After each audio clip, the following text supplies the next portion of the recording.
Hello and blessings, Fierce Butterflies. It's Coach Renee. I'm sitting here and I just really felt inspired to share a story with you. I don't know who it's for.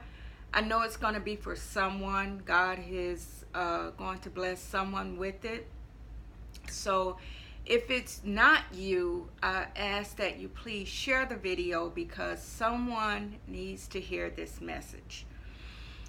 Back in 2002, 3, early 2000s, I started experiencing this shortness of breath, lots of fatigue, and my body was doing all kind of weird things. And I kept thinking to myself, I think I need to go to the doctor and check this out, but I never made it a priority. And so I was scheduled for a mammogram. And so I went to the hospital to take the mammogram.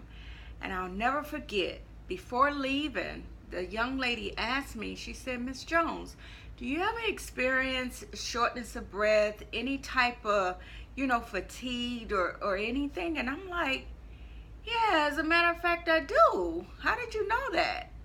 And she was like, "If I were you, I would go to my doctor and I would ask them to take a scan of my left lung." And I'm thinking, "Oh, okay, yeah, I'll do that." So I'm dressed, getting ready to walk out of the door, and it was like, with this such authority, she yelled at Miss Jones, "If I were you, I would go to my doctor and I would have them to take a x-ray of my left lung." And at this time, I'm looking like, okay, I'll do that. I'll do that. Never did it. In 2009, I started experiencing those same things, but it went from like a 1 to a 10. And I remember I was out shopping with my sister and I wasn't feeling well, and I couldn't, catch my breath. To walk from, 5 feet, it was exhausting me. And she begged me, "Please, please, sis, go to the hospital." And she wanted to take me right then, but I promised her. I said, "No, I'm going to go home, and when Leroy gets home, well, I'm going to go." Of course, I didn't really share with my husband, but when he got home, he kind of saw, "You don't look too good." And I'm like, I'm all right. So in the wee hours of the morning, I couldn't lay down. I was gasping for breath. I was so sick. My husband like, "Let's go. We're out of here." He takes me to the hospital, and they admitted me right away.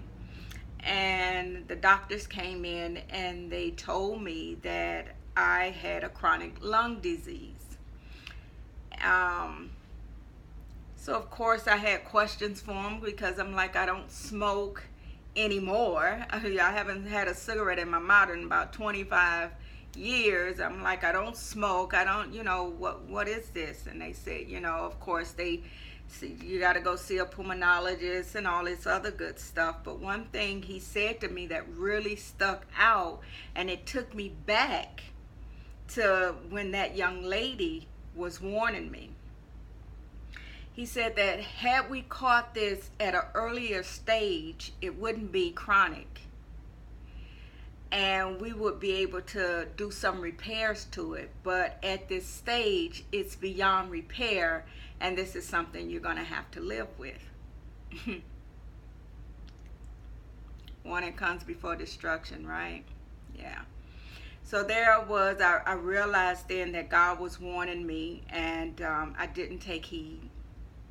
And as a result of that, I now have a chronic lung disease. A doctor calls it COPD. Another doctor calls it hypersensitivity pneumonitis. Another doctor calls it sarcosis or something like that. But anyway, whichever one it is, it's all a chronic lung disease beyond repair. And I have my challenges. I'm out on medical leave, and the challenges are real. It is crazy. But I thank God that I'm well enough to do this video to share with someone that if there's something that has been pressing you, a decision you have to make, about your life, about your health, a life-changing decision that you just may be putting off, I urge you to take heed to this warning. I urge you to do whatever you need to do in order to make the right decisions, because the decisions you make for that situation now is going to determine the outcome in due time. So perhaps, I don't know, it could be drugs, alcohol, tobacco, whatever it is that you may be facing. You may be deciding it's time for me to quit something, or it's time for me to do something. Whatever it is, you know what it is, because God has been pressing you about it, but you have been procrastinating and contemplating. I beg of you, please, please, please don't play with your life. It's not worth it. Because in the end, if you don't make the necessary decisions, you're going to pay for it. So those are the things. Warning comes before destruction is first. But also, God has a plan for your life, and it's much better than the one that you're choosing now. That's not what God has for you. So whatever that is, pray, ask God to lead you, and take heed to the warnings that He's been sending your way, because He has been sending them. Take heed to those warnings.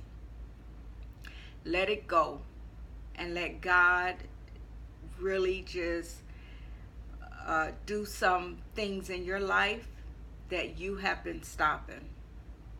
Take heed.